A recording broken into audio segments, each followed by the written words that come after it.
Welcome back to Hot Rod Mess. Today we're going to be on Crash and Burn. So, Who are you? I'm Angie. Sorry, I'm a little fucking off today. I'm Angie. I'm Candice.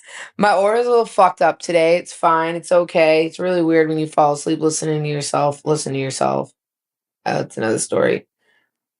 Anyways, awkwardly enough, though, I just want you guys to know where she's got fucking pink on and I got pink on, and we didn't even match the shit up. Normally, the night before, I send her pictures of what I'm wearing. Not that we really match, but just to kind of feel the vibe. But I've been sick for like 3.5 days. Which is why we weren't live. So sorry, guys, for those of you. We will do better. We definitely will do better. Candice will not get another fever dream of a sickness. My God. But this is why we work. We both wore pink without knowing. Without even knowing. Like, you're totally in touch with your inner. Literally, and we're not pink people. No. Like, I don't think this is the most pink I've ever seen you in. Yeah. And I mean, it's because my blue and pinky, and then I have a lot going on right now. I love it. It's a lot. It's a whole look. It is. It's a vibe. It's a vibe. It's kind of what I feel like right now. I have a lot going on right now. Yeah. So there's my vibe. Yep. Here for it. Yeah. So we're going to talk about Crash and Burn. Crash and Burn is basically, it can be anything. It can be literally like you fucking crashed and you burned, or it can be whatever. My Crash and Burn story is a little bit different. My Crash and Burn story is literally about like falling, like being at the bottom of the shit stick and coming back up and going back down and coming back up. Because in life, as everybody thinks, like all these people have all these wonderful, amazing, like, oh, they've had it so easy. No, fuck you. No one, if you are successful, you've never had it easy. No, it's down. It ebbs and flows. So if you grew up with fame and fortune and all that, okay, fine. And maybe your life has been a little bit easy. But in another aspect, maybe financially, but the other aspect of fame and fortune comes fame and fortune. You constantly have to uphold, you're constantly held to a high standard. So it just fucking sucks. So anybody who says, oh, you must be lucky. No, motherfucker, I am not lucky. I am fucking fortunate that I've had the brain cells enough to not be dumb. This isn't luck. This is hard work. Yeah. And actually, a friend of mine had a very successful business, and he sold it. He started it from the bottom up. He said it one day. He said, the thing that irritates me the most is when people say, oh, you're so lucky. Fuck you. This is not luck. Nothing in life is luck. No. Winning a scratch ticket. All right. I'll give you that. That's fucking pure luck. Other than that, it's not luck. It's really just a numbers game at the end of the day. It's a numbers game. Numbers. At the end of the day, it comes back to numbers. Yeah. So my crash and burn situation was actually really kind of started when I lost my job back then, before I even met my husband. And I've had a couple crash and burns. Really, the biggest thing was, so obviously you guys have heard about my break free and everything. But I've had like the crash and burn moments of, oh shit, I better pull my shit together. That was when I was 16. We talk about that in the second episode. But then I lost my job when I was 19, actually. I was 19, yes, because I had my oldest son at that point. How old was he? A couple months old? He was about 14. Oh, no. So at that time, I lost my job twice because of my son. It's good. He's worth it. He was so worth it. The first time I lost my job, he was about 6 months old. Mm-hmm. Very. Did you have the allergy stuff figured out yet? Oh, no. Okay. No. We had just learned. Mm-hmm. We had just started learning. So he was just sort of getting better. Yeah. I mean, this is 19 years ago. So if you think about it, 19 years ago, you couldn't even go in a store and buy. There was no such thing as milk-free, dairy-free. There was no such thing as soy-free, this free, gluten-free. It didn't exist. No. It truly did not exist. So if you had any of those allergies, you were fucked. Yeah. Figure it out. You were sucking on tofu. That's what you were getting. And tofu soy. So there you go. That sucks too. Yeah. So and then we go, I went into work one day, and everything, I had worked for this company that was the first time I was sued for defamation of character for $2.9 million. Like, what the fuck? Where the fuck do you think you're gonna get that from? I don't know. My ass. Listen, bro, if I had $2.9 million to just shell out to somebody in a fucking lawsuit. Working at this job. Fuck no. Fuck no. Like, let's just start there. That's fucking it. Fast forward into that. So then that's the year that my husband kept like stopping by my house and hey, let's chat. I get a job for you, blah, blah, blah, blah. And that's when I went to go be the dispatcher at the towing company. Mm-hmm. And so now I'm at like the bottom. I was making at the time $1,000 a week. That's between tips and everything else, driving a limo, whatever. It was awesome. Well, then all of a sudden it stopped because he stopped paying us and he had more of a drug habit than he had anything else. And so everything went up his nose. Aye. All I said to the Cape Cod Times was, yes, he did not pay us employees. That line. And little did I know that one little line was going to domino shit show unravel my life.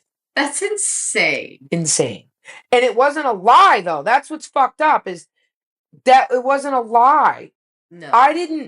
The proof is in the pudding. Everybody quit because you didn't pay them. That's usually how it works. That's how it works. You don't get paid, you don't show up. That's how it works. Unless you have my payroll company who just frequently doesn't pay people, or they pay people that you don't even employ anymore, or they double pay. I mean, it's great. Then you're like, fuck. Oh, my God. Yeah. It's always fun on Fridays when I get a text message at 6 a.m. and I'm like, oh. Someone didn't get paid. What the fuck? Yep. Okay. I don't even respond back anymore. I just immediately go into my office and I log on and I go, I'll cut you a manual check. That's all. I'll cut you a manual check when I get there. I don't understand it. It's okay. It's all right. It's all right. I mean, it's a joke now. It's a running joke in the shop. The new payroll company's been pretty good. That's good. They've only fucked up twice, and that's better than a lot. But it was also more like they just didn't understand. Mm-hmm. And you're doing everything through email because it's the only way you can get a hold of anybody. So then when I finally said, why don't you just call me? It might be easier. And then once we spoke, she was like, oh, she goes, that is way easier. I don't know how you would have ever explained that through an email. I'm like, yeah, no shit. People, you have to talk to people. It's a thing. Did you know that when you order at Wendy's drive-thru, you talk to a robot now? Yes. I was so mad yesterday. I was so mad. Okay, so again, Ben's sick. Baby's sick. She wanted a Frosty. So I took her to go get a Frosty and I needed an iced tea and just get out of my house. Pull up to the window. There's no vanilla Frosties. I'm like, how? I got a vanilla Frosty 2 days ago. Give me a fucking person. And then a guy comes on. He's like, yeah, we got vanilla Frosties. I don't know why it's saying that. I'm like, maybe not have a robot. So my children have a joyous thing when their brother comes home from college where they go through drive-thrus and do dumb shit through drive-thrus. Well, they found out that there was a robot answering at Wendy's. And they just started ordering like really fucked up shit and different shit. So finally the guy got on and went, really? Seriously? Well, I just wanted to know if it was going to be on it or not. Like, did it actually understand? Yeah. Drive up. I thought it was hilarious. They're telling me. Fantastic. But I mean, honestly, how can you not? How can you not fuck with it? And I think he started talking to him. He's like, hello, my name is Ahmed. Hello. And I'm like, oh my God. No, you guys did not. And they're like, Mom, it was so funny. And then they started switching voices. I think, oh my God. Pretty sure that's what happened is they were swapping out voices of like funny, dumb shit, which is, thank Jeff Dunham for that one. Ahmed the terrorist. Everybody references him because he's hilarious. But anyways, so back to my crash and burn, ranting again. So then I ended up losing my job, whatever. Then I ended up going over to dispatching where I was working with my husband. Mm-hmm. And at that time we weren't dating. You know, I was interested, but I thought he was a player. He drove a lowered car. I totally profiled him, 100% profiled him. Lowered car, different this, then a lifted truck, then a bit of... No, use a player or you're dealing drugs or something. I know this MO. I've been down this road. You're a bad boy. No, No. I'm going to find out he really wasn't. No, not really. No, far from it. Actually, he was a bet. He was $100 bet between me and my roommate. I owed my roommate $100, obviously, after. I think you owe your roommate a little bit more than that. Yeah, a little bit. So then I'm now making $300 a week if I'm lucky. I'm making minimum wage. There's no room for tips. There's no room for extra money. I have this kid. Granted, I have the child support and everything coming in when he pays. I was going to say, was he good about child support? No. He was when he wasn't with a girlfriend. Ah. If he was with a woman, that's how I always knew when he was with a woman, because she'd start yapping in his ear. Yeah. I used to call him the little chihuahuas back.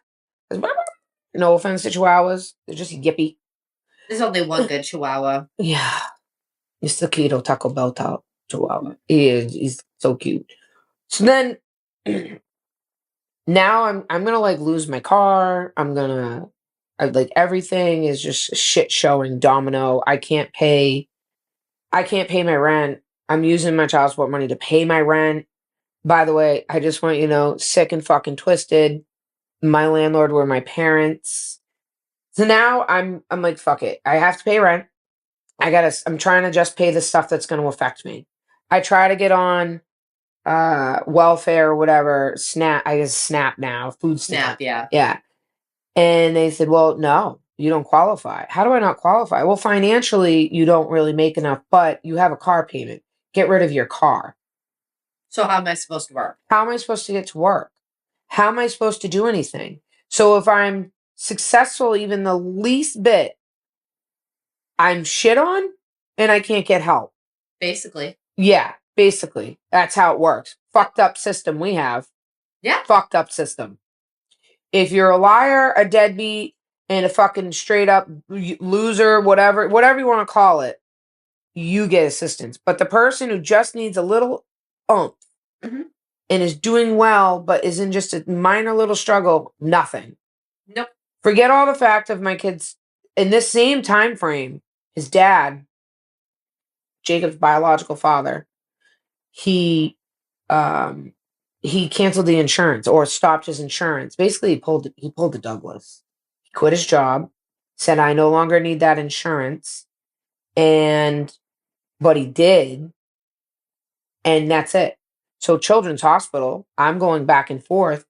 I show up one day and they say, oh, and this is back in the time when nobody referenced your shit in advance. Back then, they just sent you a bill. Here you go, asshole. Yep. So I get a bill in the mail for like $25,000. And I'm like, what the fuck is this? So I call it.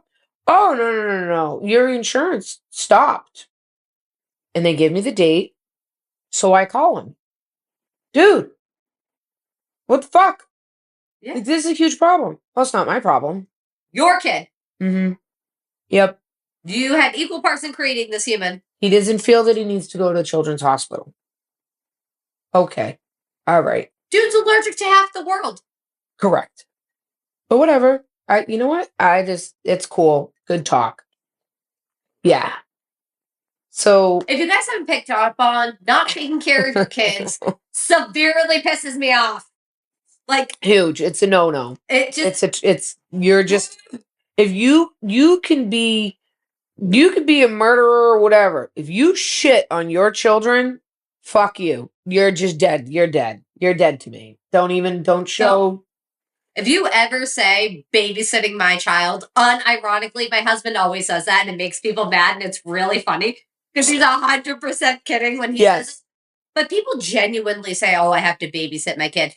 It's not babysitting. It's not babysitting. It's if you your are child. Not human, you are not babysitting. You're not babysitting. You are parenting. Yes. Drives me insane. Insane. I get this bill and all that, and I'm like, fuck, what am I supposed to do? Whatever. I blow it off because it's not going to go against my credit. It's not going to go against anything. I can make a payment plan. I'm never going to fucking pay it. Eventually, they're going to write it off. Well, they didn't write it off, actually. No, I had to keep paying it. Actually, when I got together, now fast forward, Jake's 14 months old. I lose my job. I had to quit my job as a dispatcher. And because I started dating my husband and he was the manager. So I had to quit because they had a rule that you couldn't blah, blah, blah. And obviously he was there first. So I quit my job, got another job in Plymouth at a fuel company, an oil company, which was awesome. Loved it.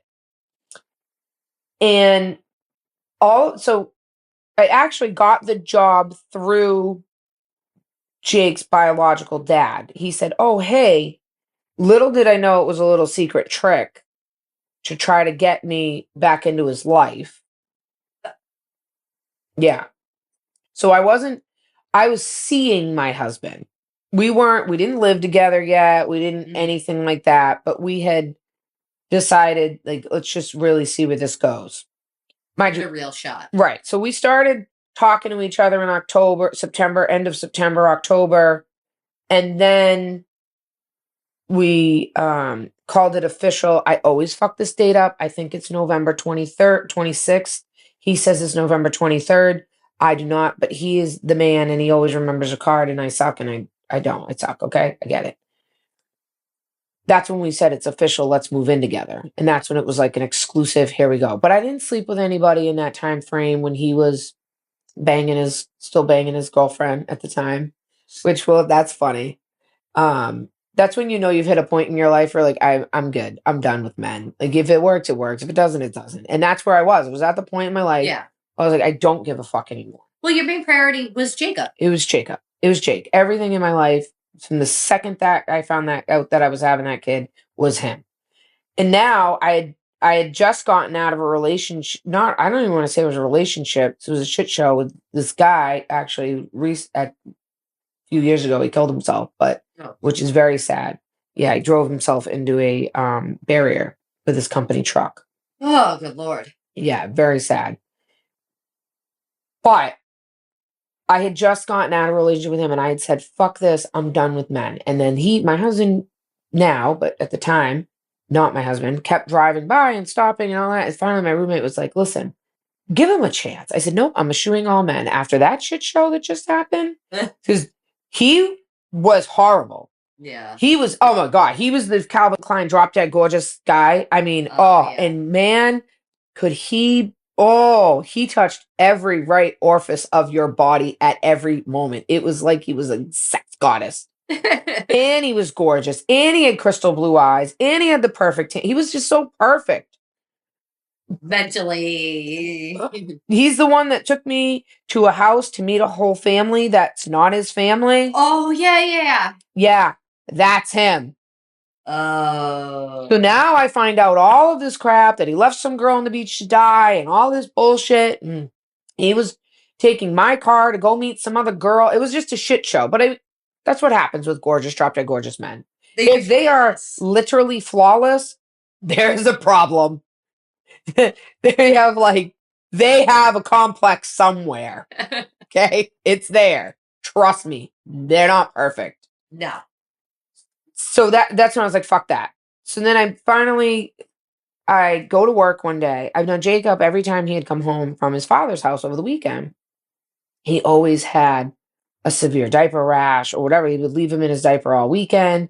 The past 2 times at this point that he had come home, and I was young. I didn't know that, I could have reported him. And not that I didn't really want to be that mom to be the DCF and all. I don't know. So it would always be like, hey, what the fuck? Yeah. Are you kidding me? Do better. Do better. Like, you can't do this. So now I ended up in the ER with Jake because his diaper was stuck to him because he had left him in his shit. Pretty much, I'm assuming, like, almost all day and night. I mean, he had blisters on his ass.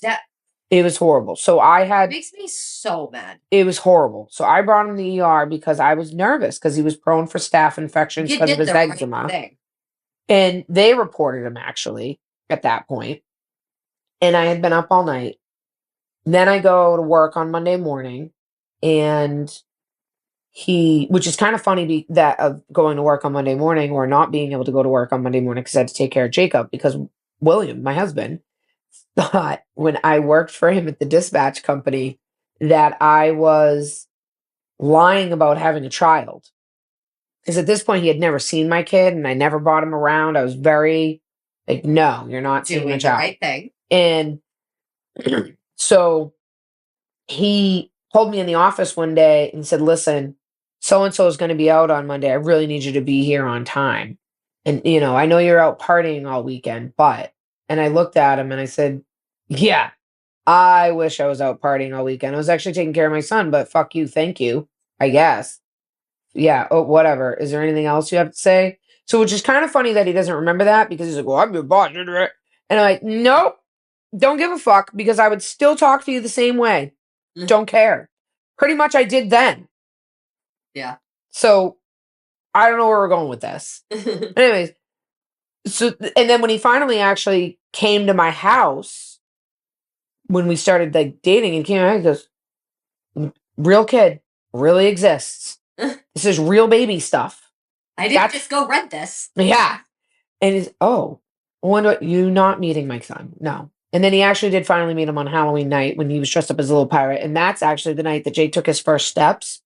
And believe it or not, Jacob actually took his real first steps in our house in Sandwich in front of my husband. That's crazy. Yeah. Which is really, really wild. And it was meant to be. And he always called him Willum. Willum. Willum. And he followed him around like a little puppy dog. I mean, kind of the same thing. Because if he's home now, he's always with my husband. Yeah. They're like, but whatever. So now fast forward, I lose my job.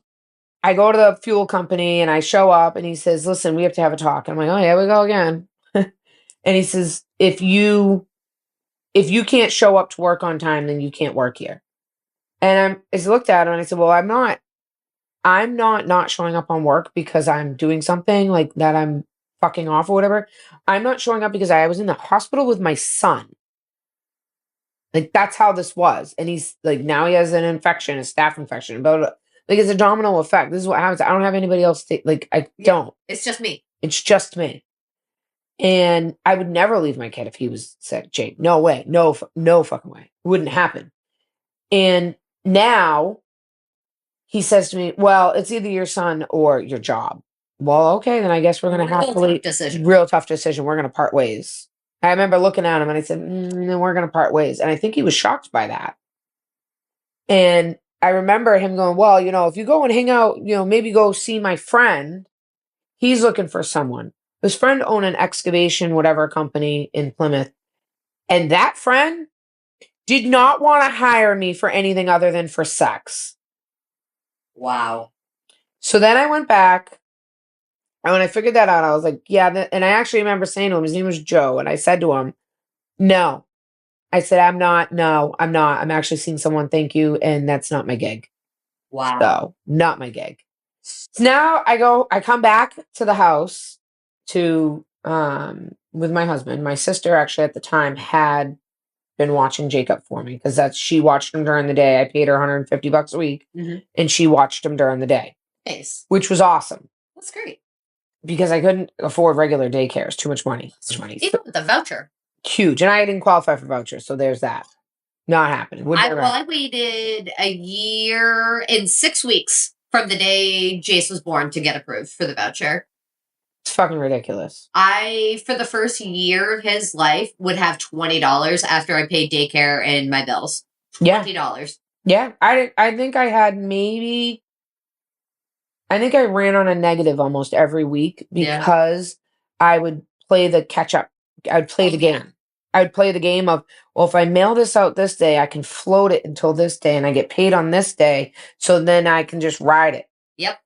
And I had to ride that you're fucked at negative $50 in your bank account. Like if anything happens and all of it hits at once, you're negative $50. I had to play the game. I never choice. And even at that, I still didn't make payments to certain stuff. Yeah. Because I didn't have a choice. Because the government didn't help you like they should.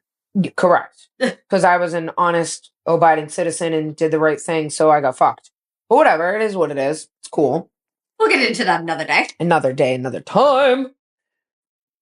So then I go back to the house and I tell William, he was still home, and I tell William, hey, this is what happened. And he goes, what happened? And he goes, well, why don't you go home get all your bills together, get everything together. And why don't you just, I was planning on moving in. This was December 15th of 06. Mm-hmm. I was planning on moving in January. So we were going to like finish out the year at my house, get whatever, get my roommate was going to get somebody else to move in to take my place, to carry the rent and all that. And then my husband now says, just go get your stuff. So I went and get everything. We put everything together. He took all of his savings and paid off all my bills. No. Like, amazing. He's an amazing human. And then, because he didn't want me to worry about it, he just wanted me to be with Jake.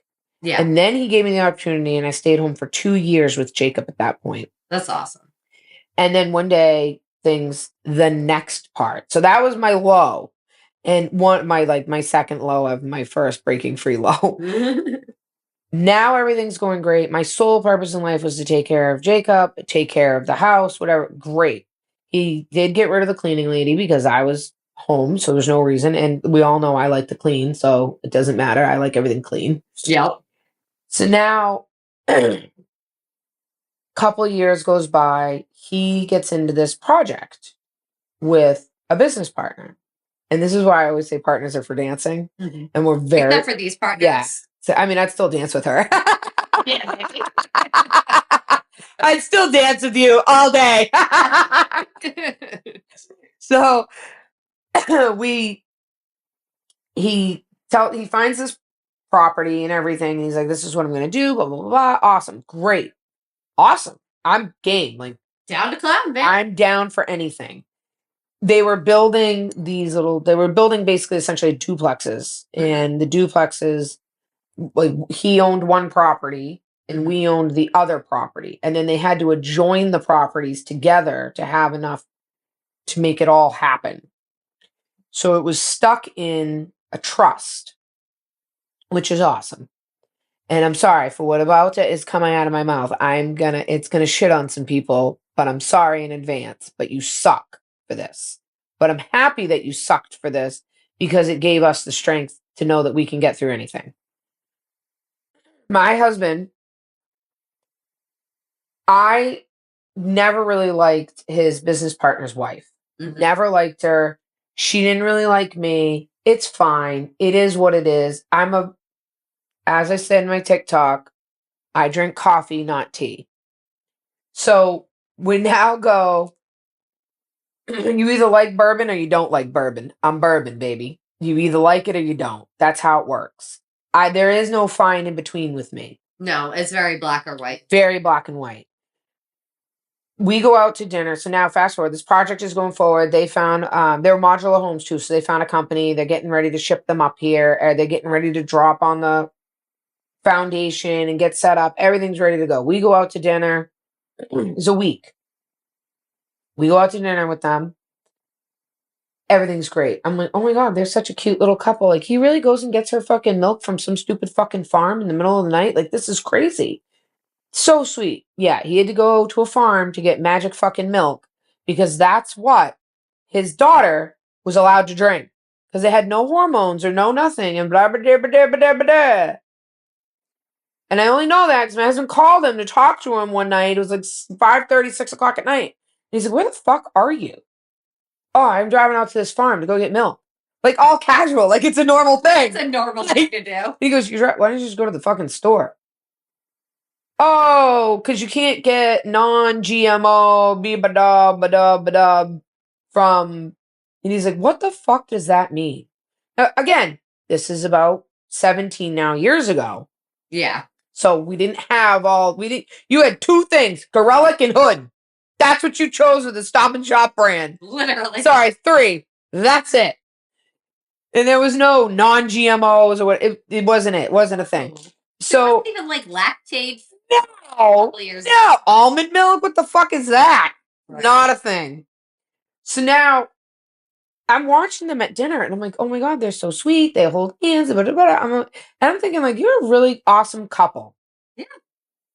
Awesome fucking bullshit couple. Oh, no. Bullshit couple. A week later, they have to take everything because this is now in 2008 when everything was crashing and all this crap was happening. and lines of credits and everything were getting shut down, and banks were like, everything was on fire. Everything was on fire. So now they had to take, in order to continue the project, they had to take the property out of the trust and put it into a construction loan to continue. That was the only way that they could do it, because if it's in the trust, it can't be taken, blah, blah, blah, blah. Well, now... Why wouldn't it stay in the trust so it can't get taken? Whatever, I don't know. I don't care. Because you can't have a construction loan and have anything in a trust. The reason why is trusts protect your assets. Yeah. That's why everybody puts things in a trust. Because if the trust owns it, Candice doesn't own it. No. So if Candice gets sued or Candice defaults, well, it's not the problem because the trust has it. Okay. That is Fair why. enough. So you always put stuff in a trust or an LLC or something, and you don't own it. And that's why. So technically, when they were going for the construction loan, they didn't own the property. The trust did. I see. But the trust... So they had to own the property and be able to get the loan. Correct. And the trust can't co-sign for a loan. He takes it out of the... They have to go for this loan or whatever and all this crap, right? So they're trying to figure it out. They take it out of the trust and get and go for the construction loan. I think that happened on like a Monday or a Tuesday. Okay? Yep. On Thursday, she filed for divorce. Oh, good Lord. And I could be wrong on my times, but it was that fucking close. It was within a matter of days. Days. So you knew what was happening.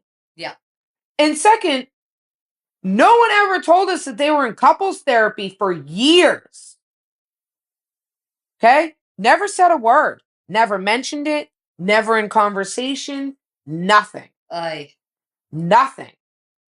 And I'm like, what the fuck? So now my poor husband has to come home and tell me all this. And I was already on like the, I'm a big aura and feeling person. So I just never had, I always had an uneasy feeling. And it was his friend. He'd known him for years. And his friend didn't fuck him. No. But his friend should have probably said to him, hey, I'm having marriage issues. We probably should either A, put everything in your name, okay, and have like a side agreement. I mean, that would have been the right way to handle it. That would have been the way to do it. Like if I was on my way out for a divorce and I was losing everything, I'd be like, yo, we have to slowly start moving this shit in your house because this is what's going to domino effect soon, so it doesn't fuck us up.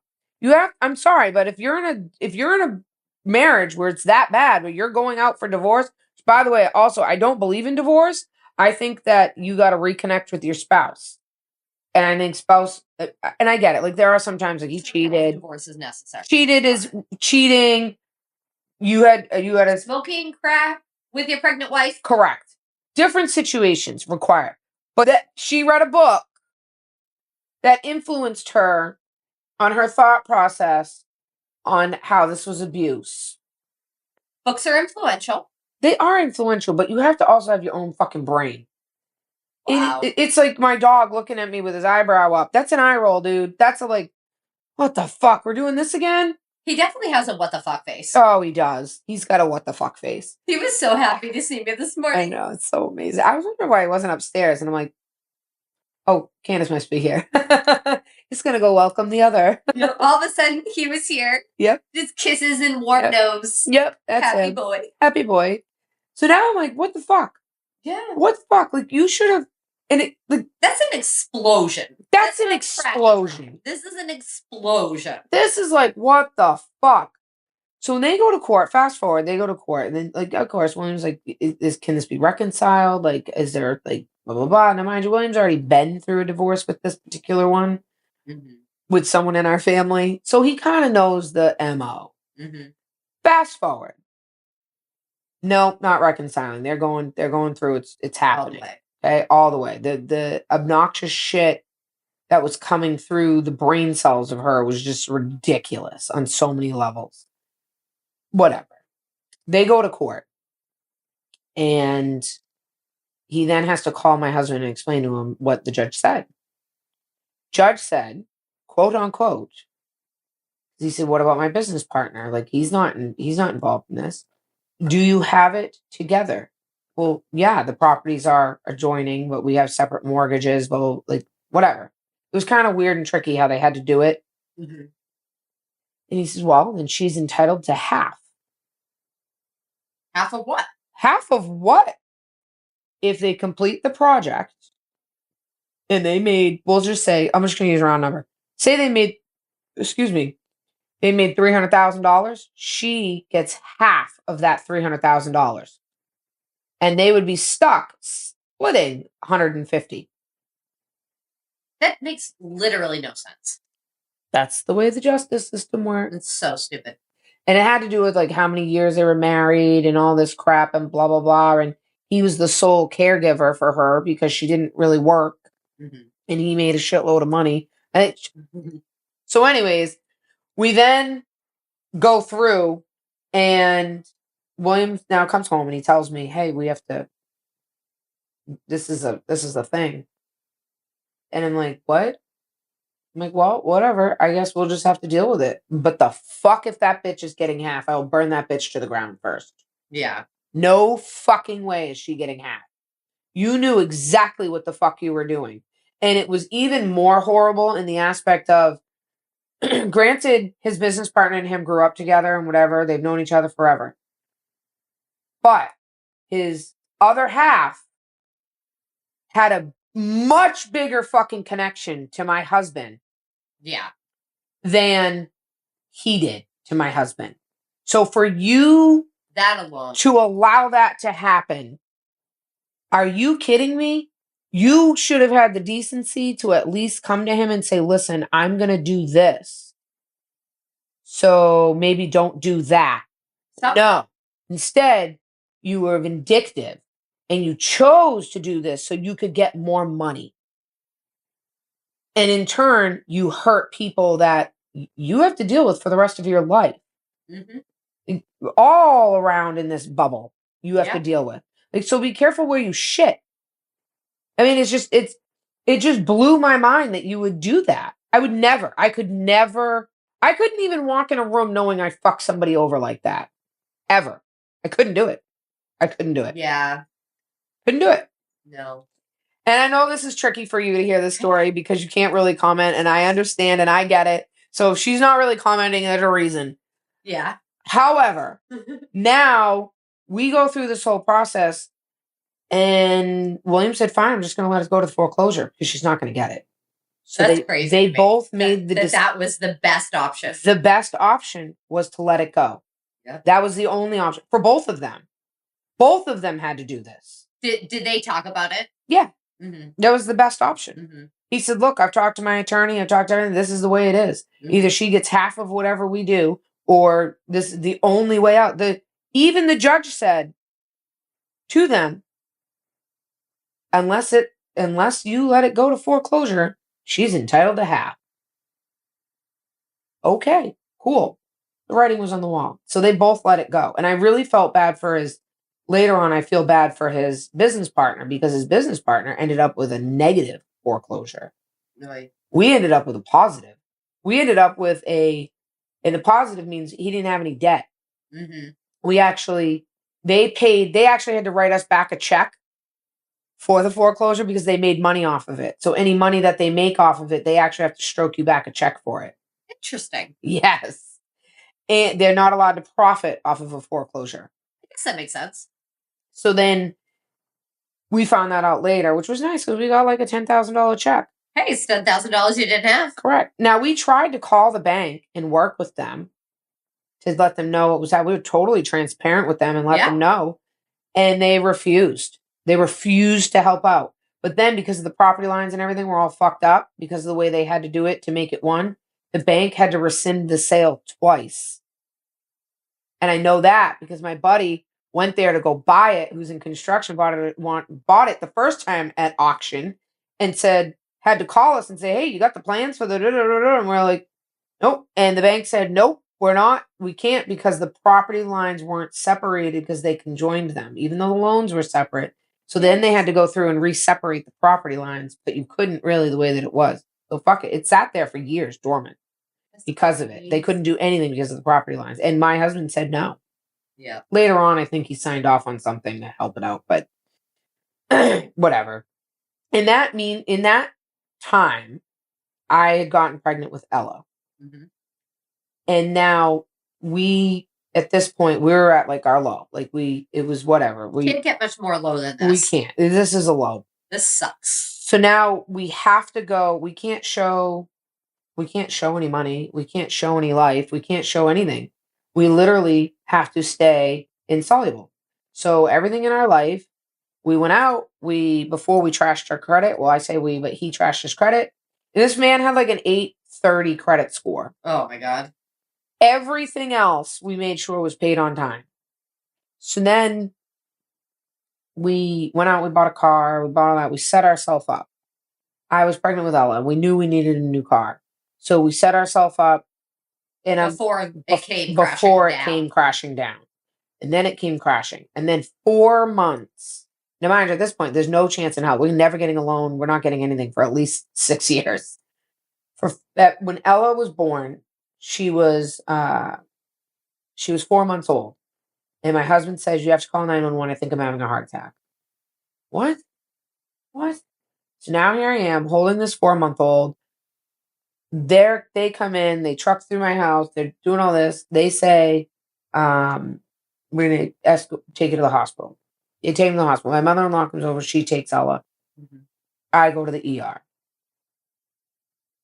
When I get to the ER, they are doing a stress test and all this. He has to stay there for 24 hours. They finally say, it's not a heart attack. You're actually great. You're having a stress attack, basically. It's all stress. Panic attack, stress, anxiety, whatever. Yeah. And he's like, well, what? And it was the stress of running the shop. And at the time, the shop was, my husband will tell you, $300,000. The real number is $600,000 in debt. Mm-hmm. Every single credit card is maxed out. He's dumping money in to make payroll. Things are just not good. He should have never bought the business to begin with, but it was his dream. But he should have just moved over there full time, and it would have been successful, because it's just who he is. Mm-hmm. There are people in life that want to go and they're really good at their job and they don't want to climb the ladder because they're comfortable where they're at. And that's okay. If you're okay where you're at. You're okay where you're at. Some people don't want all that responsibility and that stress and whatever. So they'll never go for a management position or a general manager or whatever, or CEO or director, blah, blah, blah, because they don't want all that. And it's fine. There's nothing wrong with it. No. But he doesn't. He's not that person. He always wants to climb to the next thing. He loves the thrill of the chase. And I'm the same way. So now we have to make a decision. Either we have to close the shop and call it what it is and sell off everything to try to consolidate the debt, or he has to give up 110. I think he was making about $110,000 a year at the time. Job, give that up and go work at the shop full time. But the shop can't afford to pay him. Yeah. It's not a thing. So we've always had a rule that we always keep enough money to make our mortgage payment in our bank account or in our shoebox. So as long as you had enough money to cover your mortgage for at least a year, you can figure anything else out. Because if you don't have to worry about being homeless, everything else is a walk in the park. Literally. So now, and as far as food goes, you make do with food. You figure it out. There's food pantries. There's food pantries. You figure it out. You get people who love you. Correct. So now we go and we're like, fuck it. We went and talked to other people. They were like, nope, I just want to come to work. I don't want it. I just want to be able to come to work every day and go home and not have that stress. Okay. And that's okay. But we had to offer it to you. However, just so you know, things are going to change dramatically if we choose to go this route. Mm-hmm. We're going to add a bunch of stuff on. And they totally got it. And they've always been supporters and they've always been a ride or die. They're still an employee now and they're amazing. That human is like my favorite human. But him and I have gone head to head and then been like, hey, asshole, I'm going to get a coffee. You want one? Yeah, medium regular, hot. Don't bring it back cold. Okay, cool. There you go. Best human ever. He would drop anything in a heartbeat and help you out, but he doesn't want the responsibility. And that's fine. It's fine. Mind you, him and I, it did take us a while to get to this point in our life, and it was fine because I'm a lot and I get it. And also, I came with a kid and I came with all the shit and whatever. So now my husband and I make the decision to move. He's gonna quit his job. We go on a vacation. We come back. He says, "I'm gonna quit. I'm gonna move over." Okay. He gives 30-day notice to his employer. We move over. He goes over. Now I have to get a job. Now I have to get a job because we don't have a choice. So I go back to work. Jacob is now going into daycare, but he's a part of the Head Start program now. And now he's going in and we're doing all this now. Ella, my mother-in-law, is watching Ella after work, but she's going to daycare once or twice a day. Awesome. Okay. So mother-in-law actually retires at this point. So now she's like full-time taking care of midget mini me. So now we go over to the shop and we, in 3 years, I remember it took us 3 years to get out of debt. Mm-hmm. This is just a shop debt. Just shop debt. This other shit No, show. this has nothing to do with the other shit. The other shit show's still transpiring. So we still have to stay like low key. And we're at the point where we don't have a tow truck. We don't have anything. We're going to the auctions late at night. We're getting cars, picking up cars, driving home. I mean, it was to the point where my husband would be like, he would test out each car when we would go to the auction. We finally got our auto sales license. He would test each car out. And he'd be like, yep, that one's got good enough brakes. You drive that one home. Starts overheating or anything, or you lose brakes, just hit me. Just stay close to me so you rear end me. Okay, cool. That's how it was. That's how you got the cars home. Yeah. Because you couldn't. And this was an hour away. Oh, my God. Like, and you just do. Yep, it's a zip tie. Bumpers on. We're good to go. That's what you did. Yeah. Because we didn't have a choice. Nope. It was not a choice. And now... Nobody can tell you guys that your shit is luck when you say shit like that. No, it was not fucking luck. None of this was luck. You made it back to the cave. Correct. I mean, I remember being on the phone with my husband, and he was in this tow truck that we were... This gentleman let us borrow the tow truck, but he said, you have to fix it. So we fixed it. And you have to maintain it. And I want it off my lot. But if I ever break down, no matter what, you have to come get me. Okay. Fair deal. Fair deal. Because I don't have any other deal to make. I don't have any money to get a truck. But this truck helped us. It was an it was an 86 Ford flatbed. And when you shifted it, the whole fucking steering column, the whole fucking dashboard, everything shifted with you when you shifted gears. Oh my God. And a transmission that we had that was it was the wrong train. It was geared wrong, so it screamed loud. It was like a screaming fucking truck when you were driving down the highway. Oh my And it got so hot under the floorboard that you had to drive with your feet up. So you drove like this, and when you're talking, like you and I we're like literally, my husband and I are like literally this far apart. And we'd be like, so when we get to the auction, are you going to take the Rex or what are we going to do? Oh, no, we'll figure it out when we got there. That's how it went. That was the reality of it. And I remember being on the phone with him and hearing, whoa, oh my God, fuck. Hello? Are you alive? Hello? We still have in the back of the shop that tire that blew out on him. It blew out and took him right into the 495 medium and down into the ditch. Oh my God. And he, across lanes, everything down in the ditch. Holy shit. So and I remember being like, oh my God, I think I just lost him. Like, what the fuck? What am I going to do? Oh my God, what am I going to do? And then he called me back and I'm like, what in the fuck? He goes, my life literally just flashed before my eyes. And he told me, and then he saved that. And then he had to fix his shit. Or the gentleman, there was a guy that we called that came out and helped him fix the tire. Uh-huh. And then let us pay him, I think, later. He billed us for it because he knew we didn't have any money, but he felt bad or something like that. That's good. That's kindness, man. And that's why I always tell everybody, like, just be kind because you never know. And karma's a bitch and it will always come back and bite you. It's so real. Uh-huh. Karma is, people listen, karma is real. It's a thing. Don't fuck around with it. Don't fuck around with it. So now we Fast forward, we're now making, we go to the grocery store. Now, mind you, I did get WIC. Yay!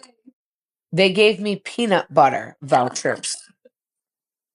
Why she's laughing is because my son is definitely allergic to peanut butter. So I'm doing like the peanut butter hustle. Hey, I'll switch you out. You want to buy some of my peanut butter and I'll switch you when you go to the store. Here's my peanut. Like, I'm pretty sure I gave all my peanut butter to the lovely guy who helped sheetrock this room. Okay. Because he was our roommate at the time living in our house. I'm like, oh, this is great. So now fast forward, we actually used to at the time, like you'll hear me reference, like I remember what it was like having to put food back. I remember what it was like. This was our lowest point as a couple. Like it was stress. It was tough.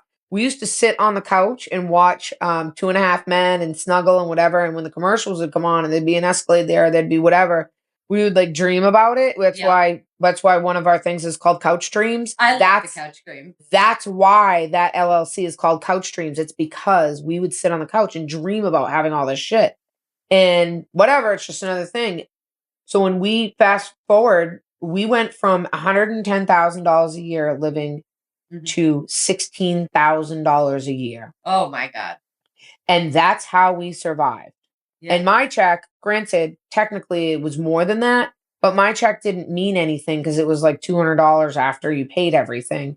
And that had to go towards everything else. Yeah. And this stayed like this for 3 years. And in 3 years' time, my husband and I conquered the world. We climbed the mountain together.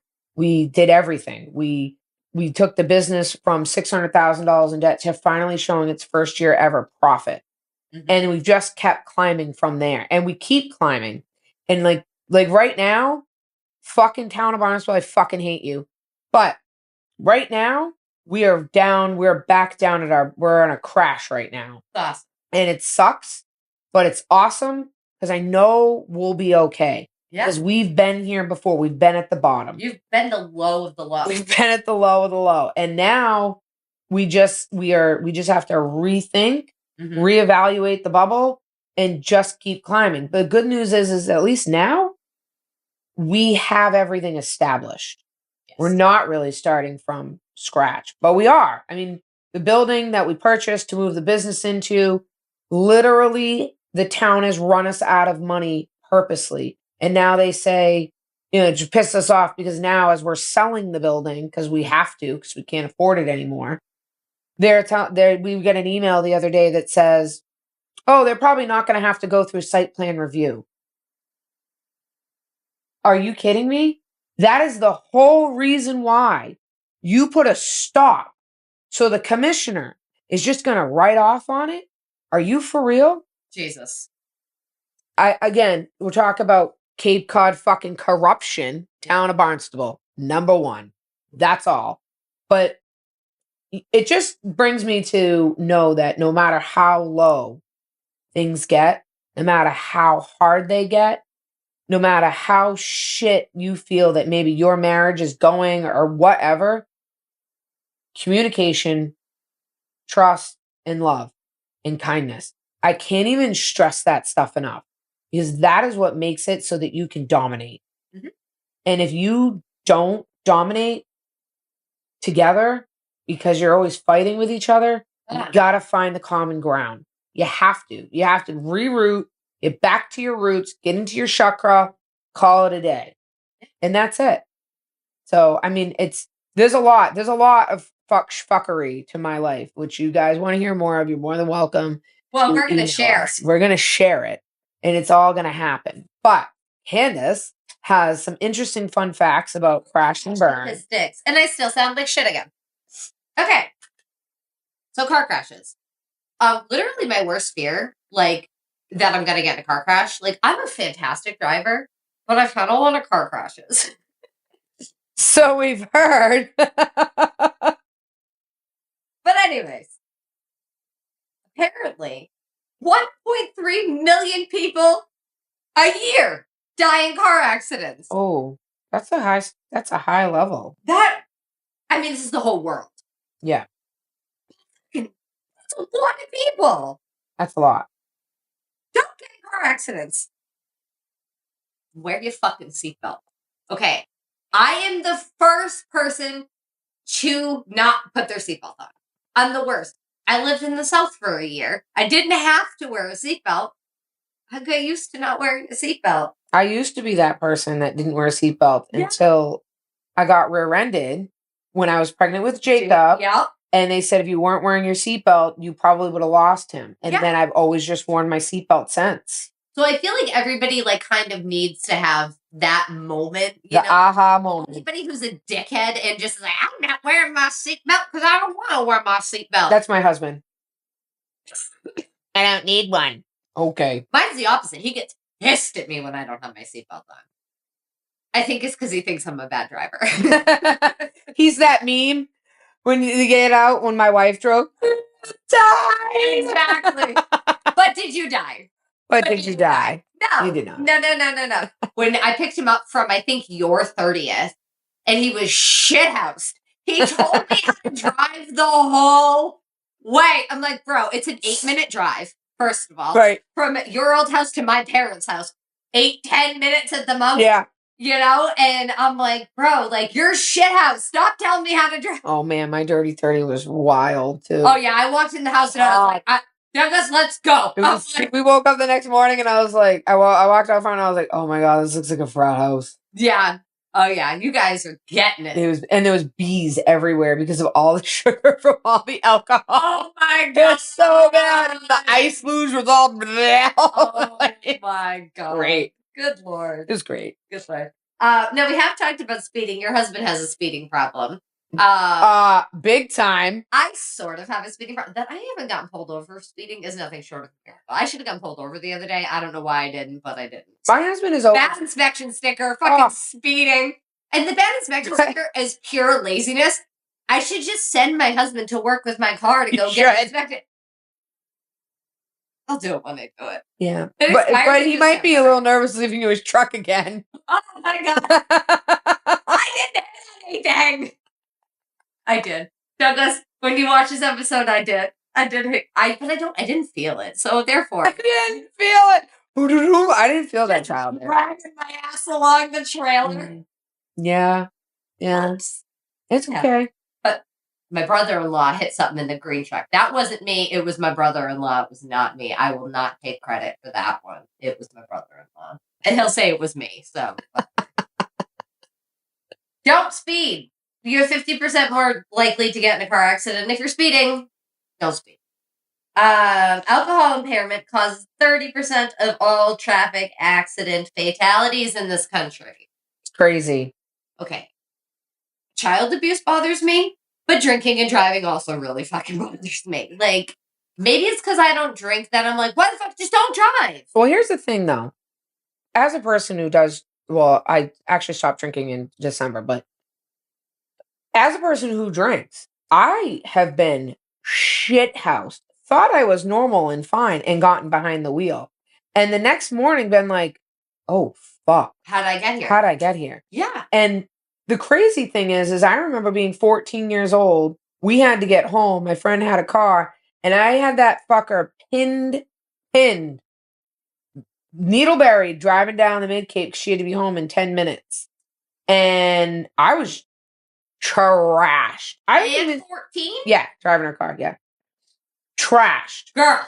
Yeah, listen. I have an elaborate fucked up shit. You're a woven tapestry of fuckery. Yeah, I literally am. Like when I tell you, there's some bullshit. Like speaking of crashes, like we came to the top of a cliff one day, me and my friend, and I had the 30-pack of beer between my legs, and everybody was in the middle of the pit, and they had a bonfire going. And he went, we're just going to go for it. And I said, we're probably going to roll, right? He goes, it'll be fine. You got the beer, right? Yep.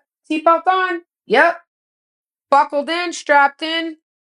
And it was like the fucking the zipper when you just watch people slowly roll and then it's that was in a Jeep Cherokee, sorry.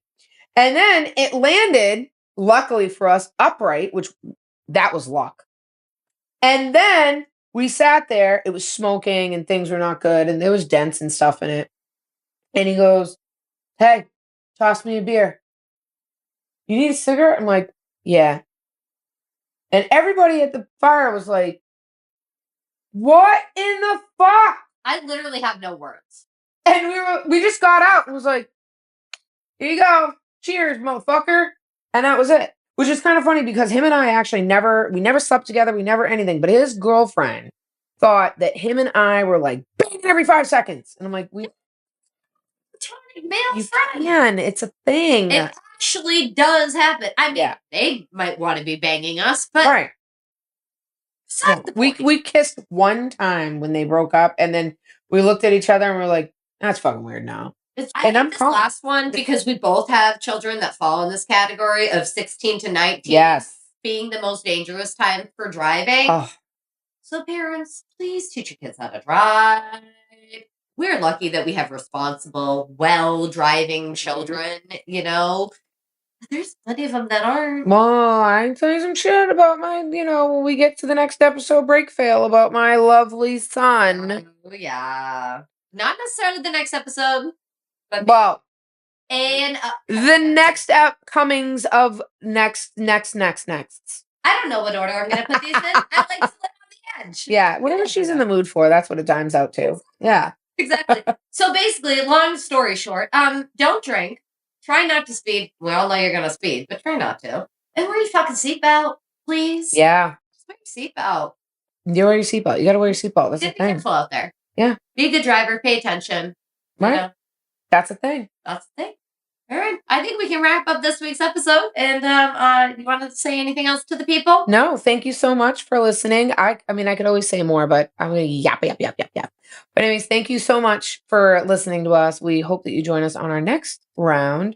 And if you want anything to do with Hot Rod Mess, then you need to go to hotrodmess.com and Candice will fill you in where everything else is. Yeah, hotrodmess.com. You can literally find access to all of our social media, our own personal social media, and everything that has to do with Hot Rod Mess. And then we're on all social media as Hot Rod Mess. So just search Hot Rod Mess literally anywhere. And if you want to get in direct contact with us at any time, it's us that you're talking to. It is. Nobody else. It's just us. Just us. Yep. hotrodmess@gmail.com. Send us an email, please. We're happy to hear from you. We want to hear from you. You have your own crash and burn story. Let us know because we want to start being able to share other listener stories. So get at us, hotrodmess.com. We'll see you next time. Thanks, guys. Peace out.